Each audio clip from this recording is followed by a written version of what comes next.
Welcome to my channel. Before starting the video, please go ahead and hit the subscribe button. Wrestling legend Bully Ray has gone on social media to reveal a feud he's been involved in involving Rhea Ripley and CM Punk. Punk is now featured in Raw's storylines, strongly committed to both plots in the Second City, SCNC, in a long-running feud with Drew McIntyre, until recently when they clashed at the Royal. The former AU came from Rumble. After suffering an injury, the champion, he was sidelined for a few months. At SummerSlam, they finally faced off.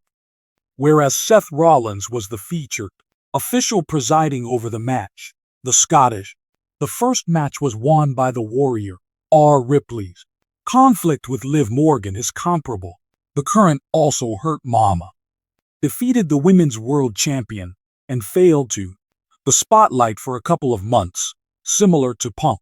Even Rhea couldn't overcome SummerSlam's participation of a third party. On this week's Raw, both Damian and Rhea Ripley, priests, were attacked by the emerging Judgment Day on the identical CM Punk show. Engaged in a strap match with Drew McIntyre.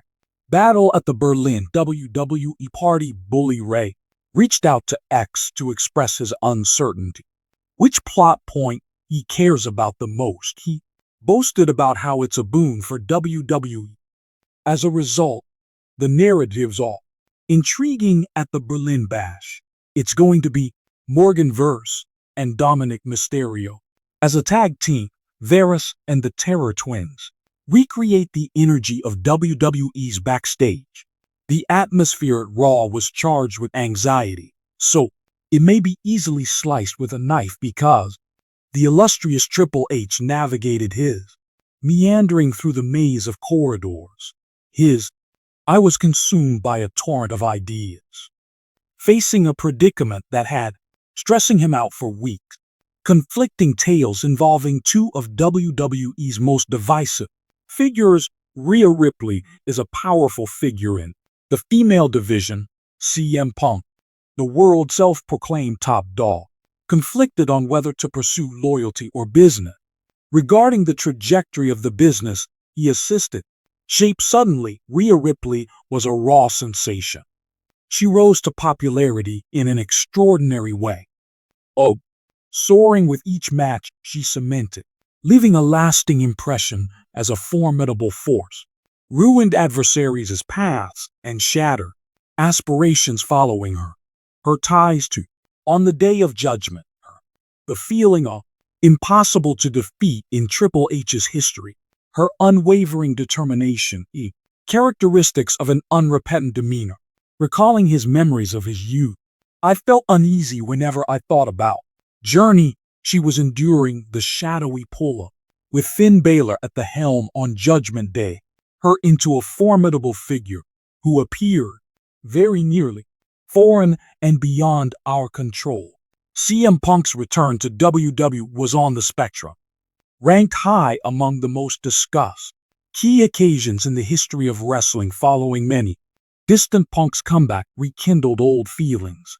During the past, when his defiant to nature and vicious advertisements, becoming well known as a result of their convoluted past with Punk, partnership had perpetually been divisive, conflicted with ego clashes, beliefs, but Triple H couldn't ignore Punk's influence on the music business or his compelling one to pay attention.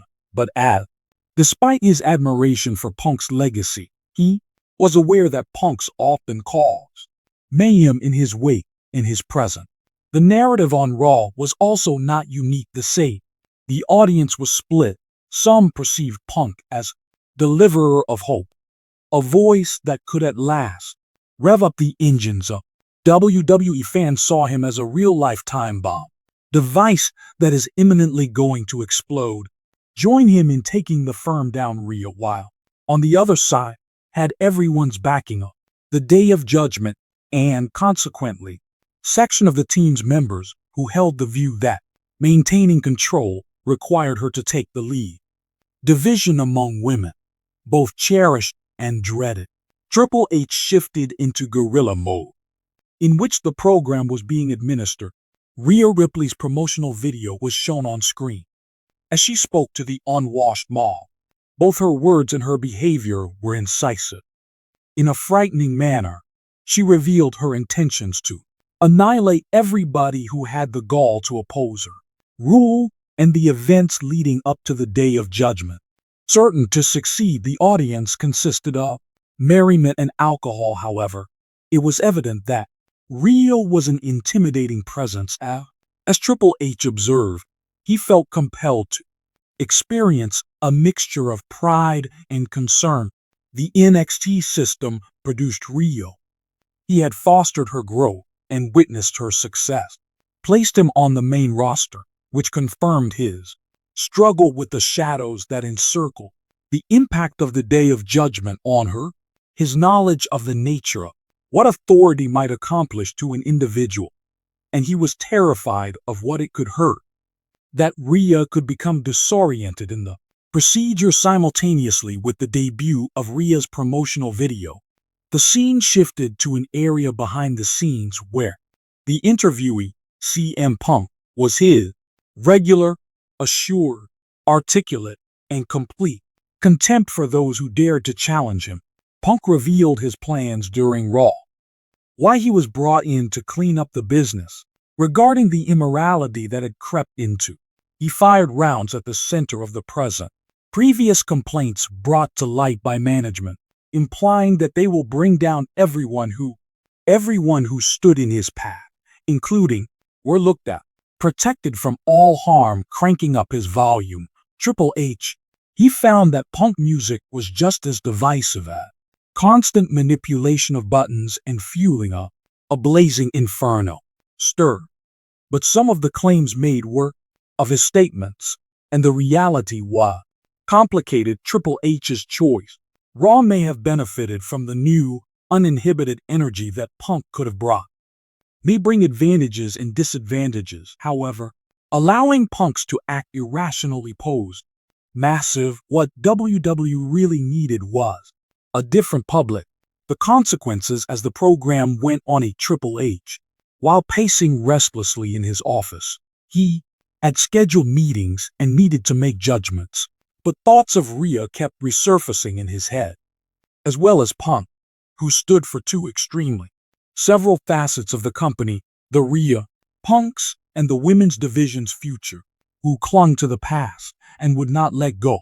They were both able to influence way of unprocessed, but in a completely different approaches that reached a tipping point in the main event featuring CM Punk and Rhea Ripley stumbled into the identical ring that was more of a showdown than a competition that simmered for many weeks. Encircling Rhea, she maintained her position till the Day of Judgment, unaccompanied yet resolute. The Punk confronted her.